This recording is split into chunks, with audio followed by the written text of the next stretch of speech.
Whenever you think of college athletes, I'm sure you think of the type of lifestyle shown on the screen. Millions watching you, you're on cloud nine, and there is no better moment. Although that's true, they don't think about the behind the scenes. Throughout this video, I'll go into depth on why the long hours of being a college athlete should result in a paycheck. The average day in the life of a college athlete consists of this. Wake up at 5 a.m., strength and conditioning 6 to 8, 9 to 2 you go to your classes, 3:30 to 6 team practice, 6 to 7 you shower and get whatever treatment you need for your injuries, then eat dinner, study, and do your homework, and then get to bed by 11. Pretty time consuming if you ask me. There are so many arguments against paying college athletes. For example, there are other ways to get into college besides sports so you'll have more free time. That is the most bogus argument I have ever heard. First of all, for a lot of people, especially the athletes shown, sports are the only thing that get them into college when even financial aid isn't enough. And second of all, playing at the college level is a dream to thousands of athletes around the globe, and being a part of a team means you'll learn lessons you can't learn anywhere else. Saying that there are other ways to get into college to a hopeful high school athlete is like saying there are other jobs out there to a doctor. Completely generic and unmotivational.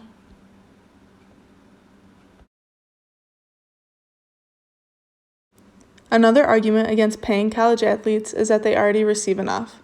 Considering the athletes on scholarship, all of the attention they get on media day, and throughout their seasons, what else could they possibly want? They want the same opportunity that non-college athletes get to provide.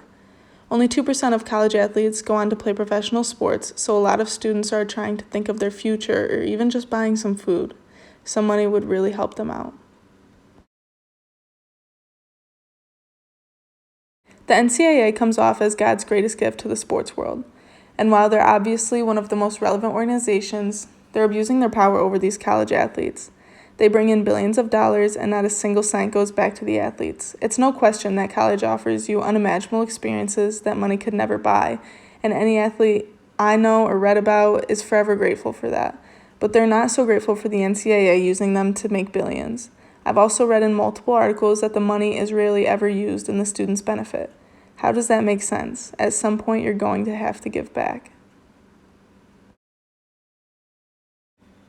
You really have to pay attention to the bigger picture for this one, but another upside to paying college athletes is to benefit the youth.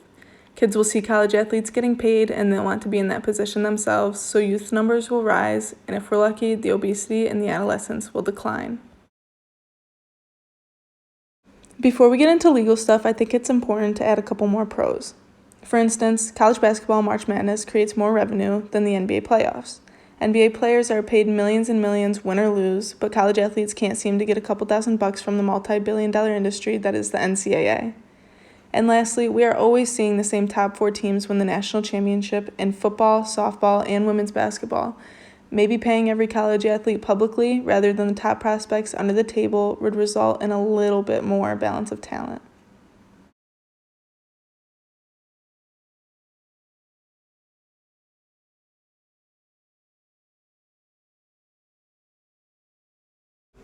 This is the case regarding the time when part-time coaches started to make full-time salaries and the NCAA wasn't having it. They came up with a new category of coaches called restricted earnings coaches, and these coaches made a maximum of $16,000 per year. The NCAA had ended up losing this case and were given a hard-earned lesson. A little over 20 years later, and the average assistant basketball coach makes over $40,000 a year, whereas assistant football coaches make up to $60,000 a year. Now, given that the time period is very different, I would still say that if this restricted coaches' earnings stayed intact, these assistant or part-time coaches would not be making anything near what they are.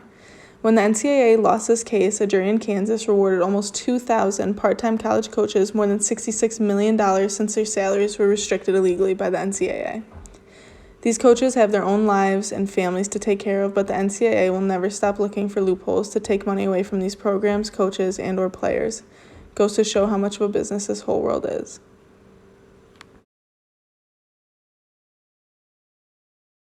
In 2019, Trey Johnson, a former defensive back at Villanova, filed a lawsuit against the NCAA involving pay for student athletes.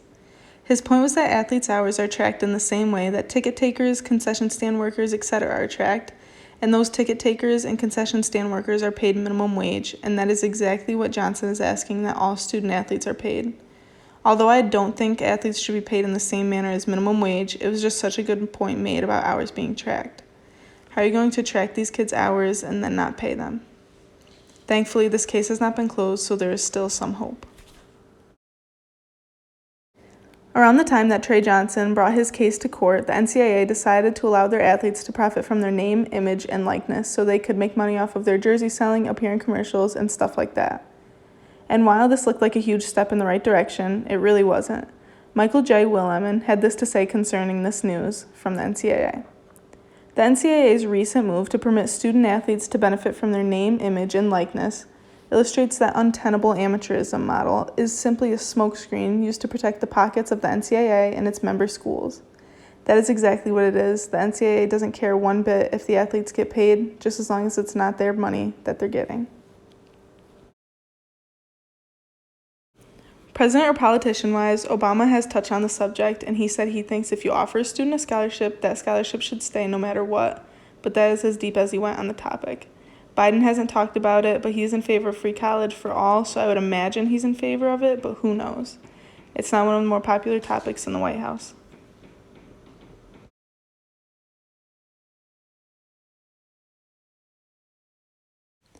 There are 480,000 college athletes in the NCAA across all 3 levels, and I would intend to pay every single one of them. If you're playing a college sport at any level, you unarguably deserve it. I think $1,000 a semester would be a tremendous help, whether they choose to spend it on food, clothes, etc., or decide to save it for after college.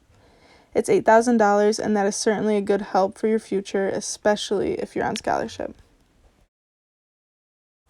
To solve the issue of some athletes or sports bringing in more than another, the NCAA will begin to allow athletes to make money off of their name, image, or likeness, which is once again being able to appear on commercials, video games, or earning money from your merchandise sold. Whoever deserves the money will certainly get it.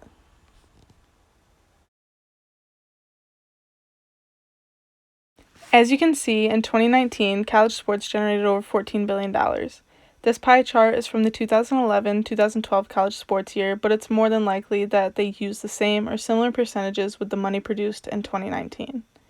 With that being said, I need 7% of that money to go to college athletes across the map, so my plan would be to take all 7% away from the Division I distribution. Give it to the athletes. Obviously, this policy would be implemented on the federal level as it deals with colleges across the country. This was a topic hard to argue in the middle of a pandemic when one of the biggest producers, which is March Madness, was canceled. But I think if you aim for a 2025 start year to pay college athletes, there would be minimal issues. To wrap this up, here's one more video explaining the situation some college athletes are in and some unfairness is highlighted in the video. Is it time to pay the college athletes? Well, it's been time to do that for a long time. I mean, for years and years. I think the issue that we're seeing before us now is one of exploitation of the athlete. And the NCAA will say that they exist to keep the athlete from being exploited. But just look at the relationship that the universities have with these shoe companies, where the shoe companies are paying them 10, 20, 30, 40 million dollars to use the players as unpaid billboards. That's what they are. That money is being paid to the universities to put the product on the players, and really for no other reason. So should the players be compensated for that? Absolutely they should be. This is a multi-billion-dollar business, and the players are the only ones that don't have economic rights. Everyone else except the players is allowed their fair market value, and the fact that the players aren't, I think, is a travesty. But that doesn't make, if there were rules broken here, that doesn't make that right. That's still wrong under the current system. But should the current system change? It should have changed decades ago. Jay Bilas, I've been Max, let me go ahead first. Jay Bilas, I've been on record on many occasions. I'm an unapologetic capitalist, and I believe that everybody, it's not about a player being compensated. It's just that I don't think all players should be compensated the same. If you're starring at Duke, chances are you should get paid more than a player at North Dakota. That's basically me. That's how I think about it. But I wanted to ask you about Zion specifically as it pertains to whatever payment his mother was allegedly received from Nike. Duke is a private institution. There have been people associated with AAUs texting me and talking to me about how he could have been a preferred walk-on, and as a result, might not have accepted the scholarship, which would have made it legit or legal for him or his family to receive something from Nike. I can't imagine that to be the case, but rather than speak about it, I couldn't wait for you to come on to just educate us about what those rules are and what rules would potentially be broken in a situation like this. Yeah, Stephen A., the NCAA's amateurism rules have no distinction between a player that gets a scholarship and a player that does not. So the idea that you could be a walk-on or a preferred walk-on, which is essentially just a recruited walk-on, and you don't take scholarship money, therefore you can take money in other areas, that's just not so.